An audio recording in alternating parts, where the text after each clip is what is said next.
I still have a cold, so I got Lemsip in a little gnome mug.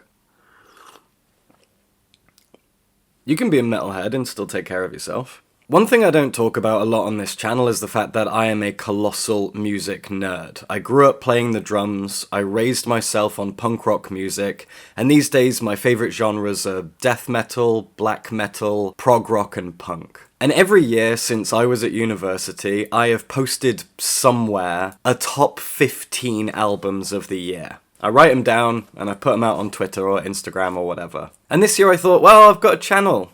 I'm going to make a video on it. So here are Will's top 15 albums of 2022. I'd like to say up front that I listened to a lot of death metal this year. So much great death metal. But for the sake of diversity, I have tried to limit the amount of death metal on this list to make room for some other genres. But just know that if I wasn't concerned with diversifying my music a little bit, there'd be a lot more death metal on this list. Anywho, at number 15 is Impera by Ghost. Ghost are a Swedish metal/rock band. Over the years, they've gradually moved away from metal and into pop-infused rock music. And their latest album is incredibly hair metal inspired. It really feels like an 80s anthemic pop rock album. And I've had so much fun with it all the way through this year. It came out pretty early, like February, March, and I've just kept spinning it. As always with Ghost, the themes remain the same: anti-religion, anti-capitalism,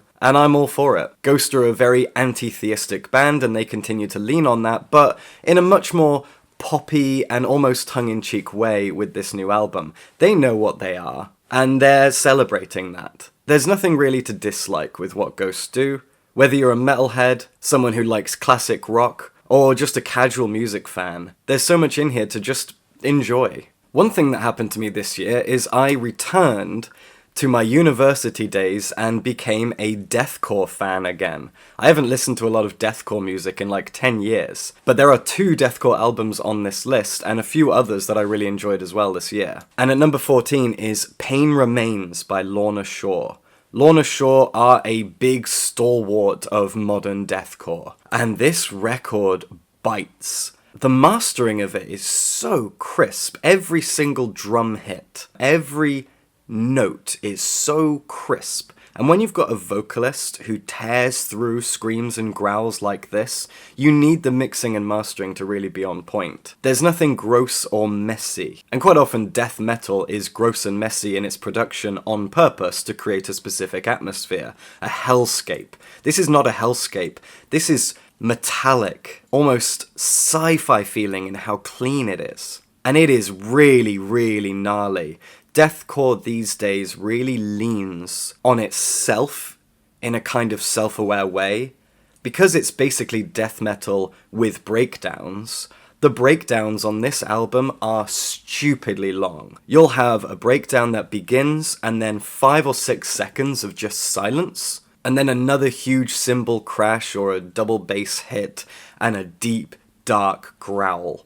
And then another 5 seconds of silence, and then another one. This album is having fun with its own genre, and the vocalist is arguably the most impressive death metal growler in the entire genre. There is nothing like this. In terms of the vocals, this guy, Jesus Christ. I've already mentioned how I've tried to limit my death metal mentions. The last album didn't count because it was deathcore. But at number 13, I wanted to include an album that is death metal and has been with me since the beginning of the year, and I've continued to spin, so I know how important it is to me. And this is Crepuscular Dirge.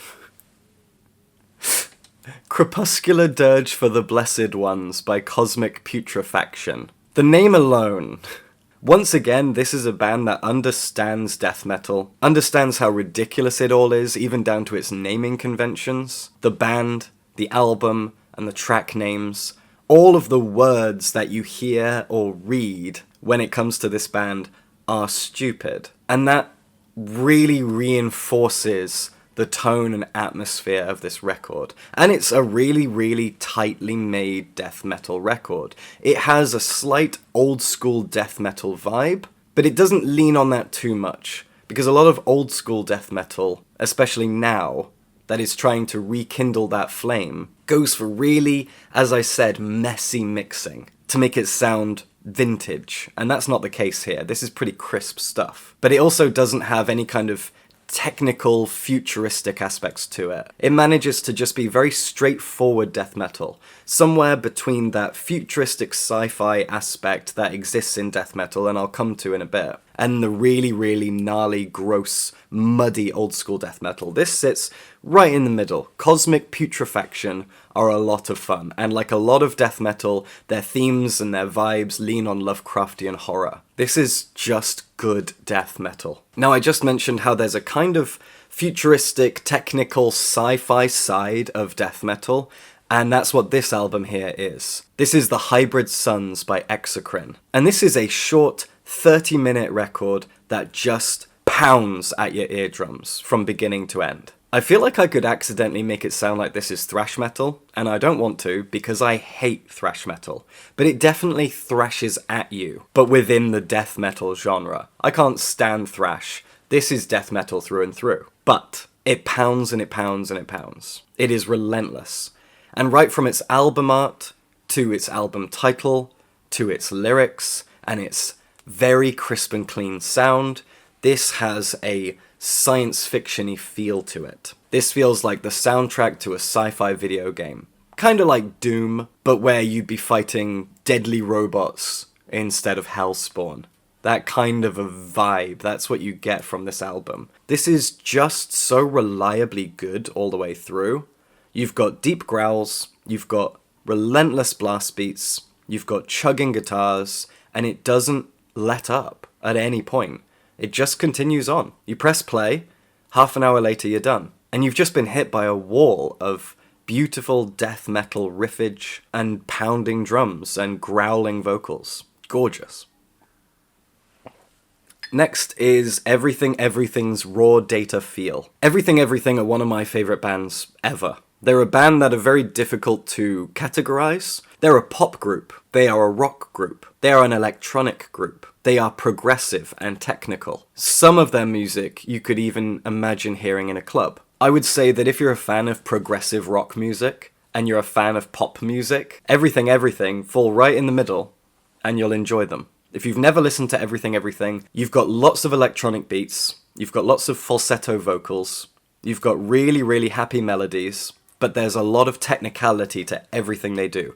Instrumentally, lyrically, production-wise, structurally, it's all very progressive. It's prog pop. And Raw Data Feel is an album that leans into the pop more than any other album they've done, while remembering their prog roots. Their previous album was pretty much a dud. It was too pop, no prog.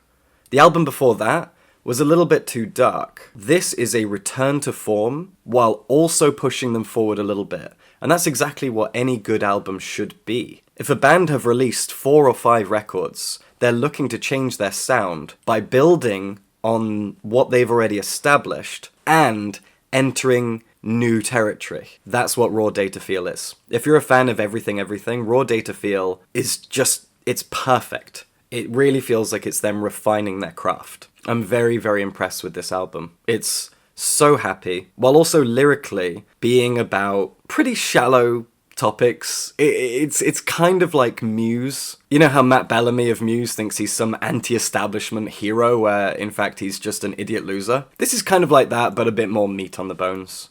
Everything that they're saying about being anti-establishment or anti-technology or anti-social media, all of this stuff, there's a weight to it. They raise good points in their lyrics. They're smarter than Muse, but it's also not breaking any boundaries or pointing out things you don't already know. And you can ignore all of it if you want to and just have a fun time listening. And number 10 is Wet Leg by Wet Leg. This is a girl group, ostensibly made up of just 2 women, and they have other band members that play with them live. They are a, post-punk, post-grunge band, I guess? They're a British group with very pop sensibilities that anyone can enjoy. Their lyrics are absolutely hilarious. They are sort of feminist, or almost kind of post-feminist, meta-feminist. They make fun of the modern world through a feminist lens. They're really hilarious lyrics. One of them is a Mean Girls reference that they expand on in a really funny way. Their songs make you chuckle. I laugh every time I listen to them. while also getting a lot out of it because it's a genuinely 90s inspired post-rock thing. But it's very poppy as well. It's hard to pin down. But Wet Leg are a tongue-in-cheek band that have a wonderful attitude. I love what they're doing with their lyrics. I love what they're doing with their production. Every bit of music that they put out is recognizable. They're not really bucking any trends, but the combination of their themes and lyrics with the kind of music they put out makes them stand on their own. I spent this summer in the Netherlands, and I was listening to this album every time I was walking down the street. Walking through The Hague or Amsterdam, I was just constantly spinning this album. And it just put a little pep in my step, while also making me chuckle to myself at some of the hilarious lyrics. Wet Leg are great. Wet Leg are really, really great. Number 9 is a very recent album. I think this came out in November, and it went straight to my top 15 list. This is Rituals of Death by Casket Robbery. This is a death metal album led by a female vocalist who is captivating. If you're a fan of Code Orange, this band sounds a little bit like Code Orange, but more raw death metal, less techie sci-fi sounds. You can listen to Code Orange and feel like you're inside the movie Event Horizon. This is not like that. This is a lot more gnarly. This feels a lot more dirty and gritty and grimy. And it's not just because they both have female vocals, although I must admit the vocalists of those two bands do sound similar. Anyway, this is a really, really brutal death metal album. Kind of like the Exocrine album I mentioned earlier, but less sci-fi, more fantasy, if you like, if you want to use bookish terms. It's really gross. The album art, the song titles, the lyrics. There's a sample that they use during one of the songs. I have no idea what it's from. It's probably from a horror movie, or maybe they just made it.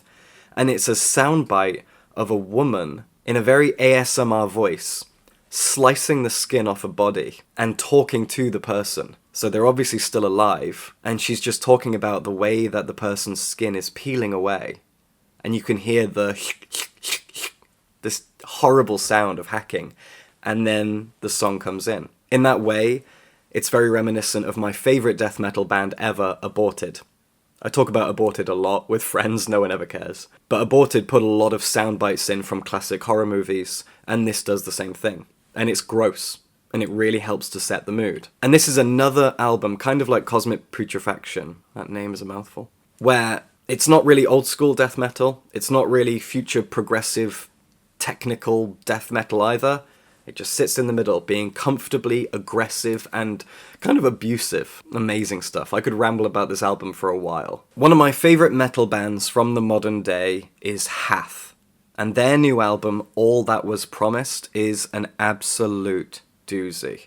Hath is one of those bands in the metal genre, and there are two more on this list as well, that escapes genreification. They're not really death metal, they're not black metal, they're not thrash. They're metal. They are a metal band. You've got mostly growling and screaming lyrics, a few clean bits here and there. You've got quiet moments, you've got intense moments. It's progressive in the sense that the songs are sometimes longer, and go through different shifts in mood, and are not endlessly relentless. They're a metal band. That's it. And they are perfect. Every single thing that they create is arguably flawless. Every song in their entire catalogue, including this new album, is pretty perfect. They are masters of their craft. They fall into a specific category, full of a few other bands that I love, and I'm going to mention more of them in a second, that is just genreless heavy metal music. That is just everything that you want out of the metal genre. It's really difficult to describe Hath, as you can tell. Also, I'm not a music critic, so I don't know how well I'm actually doing here with this video.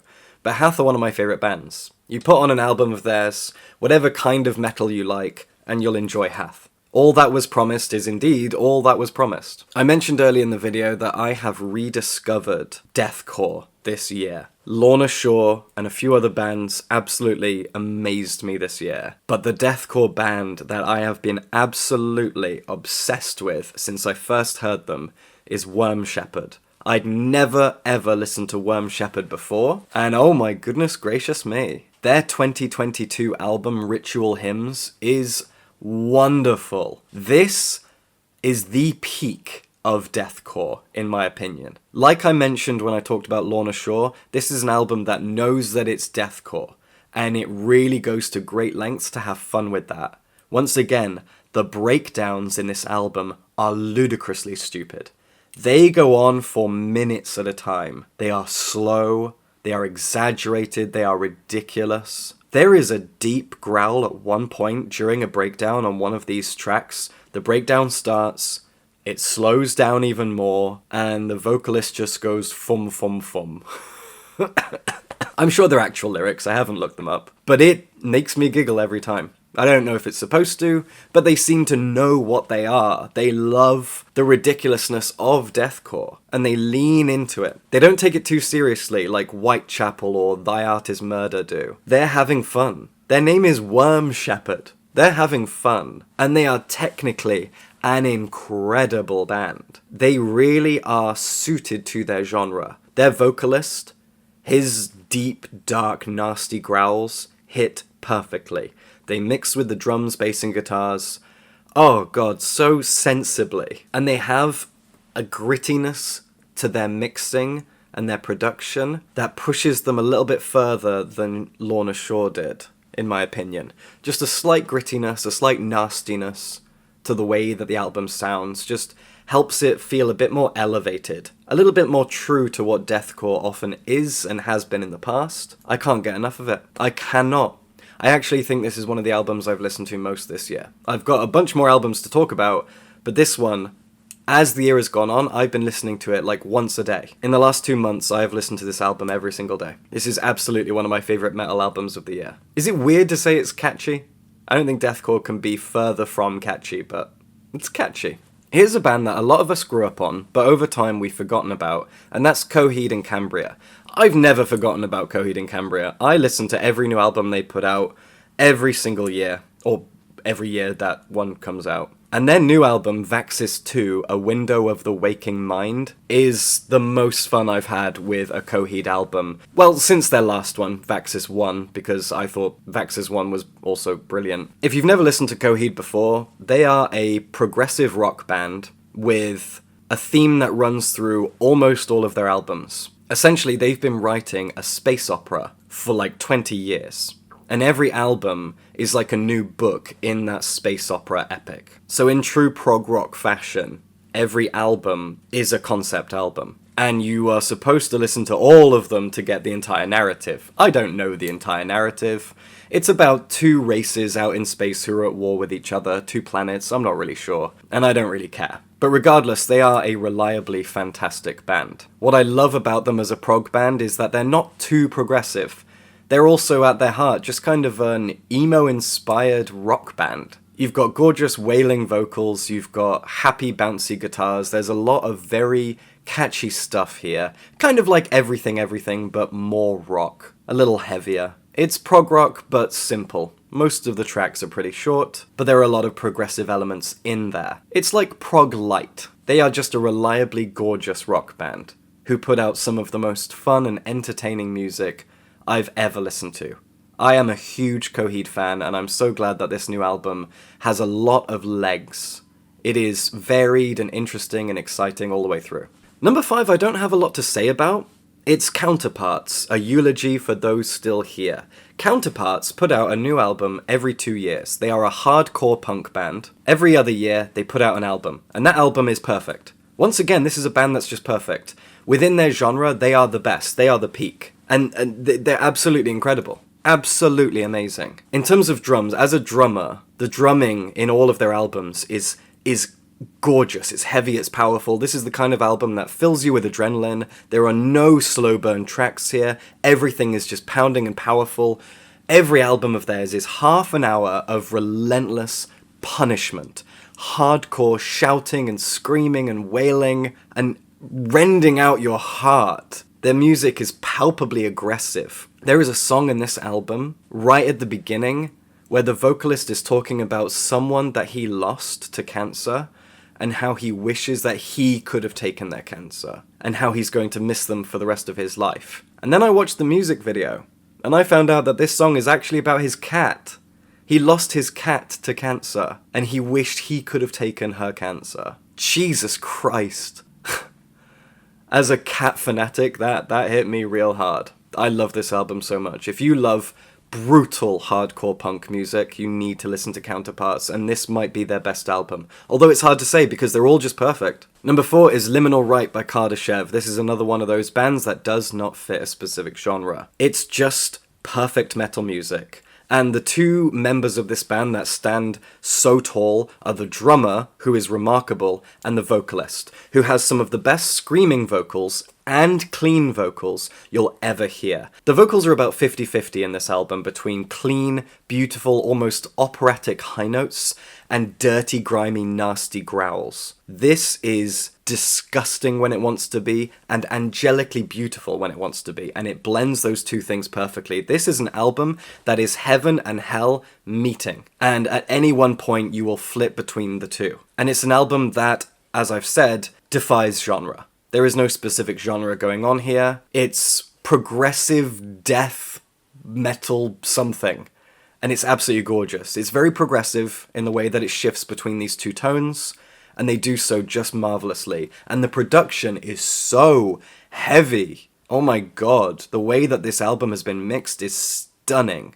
Like, it's got texture and taste and weight to it. I love this record. Number 3 is Baby by Petrol Girls. This band is a female-fronted punk band.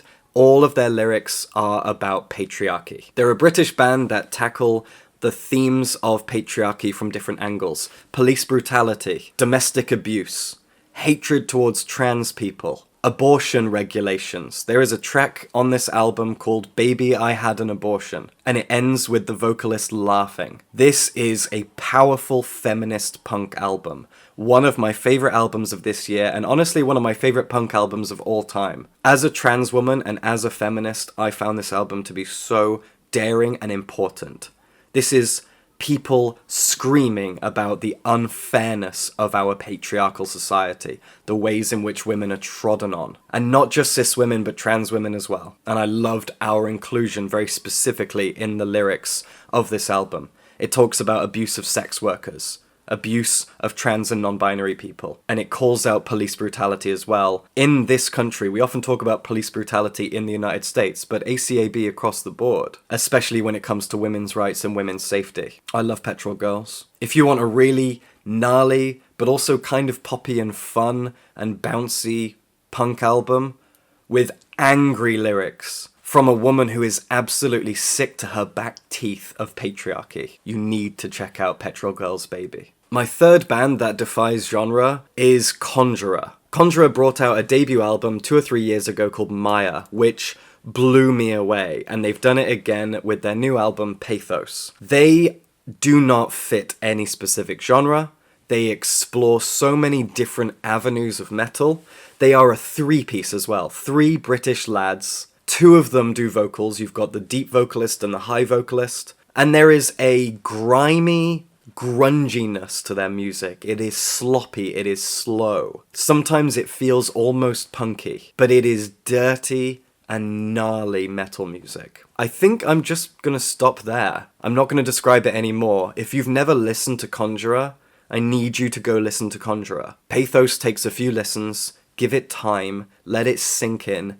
These guys are like nothing else in the metal scene right now. This is my favourite metal album of the year for sure. And my number 1 album of this year is Euthanasia by Stray from the Path. I've been listening to Stray from the Path since I was 19 years old, and they have continued to elevate both their sound and their lyrical chops. This is a punk band from New York City who are all about anti-establishment, anti-patriarchy, anti-police brutality, anti-capitalism, anti-abuse, anti-everything, everything right-wing. This is an anti-fascist band who scream about every injustice in the world, and they do so with a very Rage Against the Machine-esque style in their lyrics, in their guitars, in their mixing and mastering, in their drum work. They are absolutely the successors to Rage Against the Machine. There is a hip-hop mentality there. They sometimes invite in hip-hop guest vocalists, other guest vocalists from bands like Enter Shikari and Architects, and on this album, you've got them at their peak. Drew York's lyrics are poetry. His turns of phrase, his puns and metaphors are gorgeous. And my favourite song of this year is just called 3, which is the third song in a series about police brutality. You had Badge and a Bullet, Badge and a Bullet 2, and 3. And this is an incredible anti-police brutality ACAB song that I listen to every day when I put my makeup on. And it really gets me in the mood for the rest of the day. This is my favourite record of the year. A true, aggressive, hardcore punk, hip-hop and metal-infused record. There is no band in the world like Stray from the Path. They are the anti-fascist, anti-government band. They are what punk is today. They represent the peak of aggressive but beautiful and very talented punk music. They are so good at what they do. I love Stray from the Path. I love the fact that they are continuing to raise the bar, and this is their best album yet. Listen to Euthanasia. Okay, there you go. Those are my best albums of the year. I'll probably do one of these at the end of next year. This has been a lot of fun. I like talking about music. I love it to bits. Subscribe for books. And maybe music sometimes.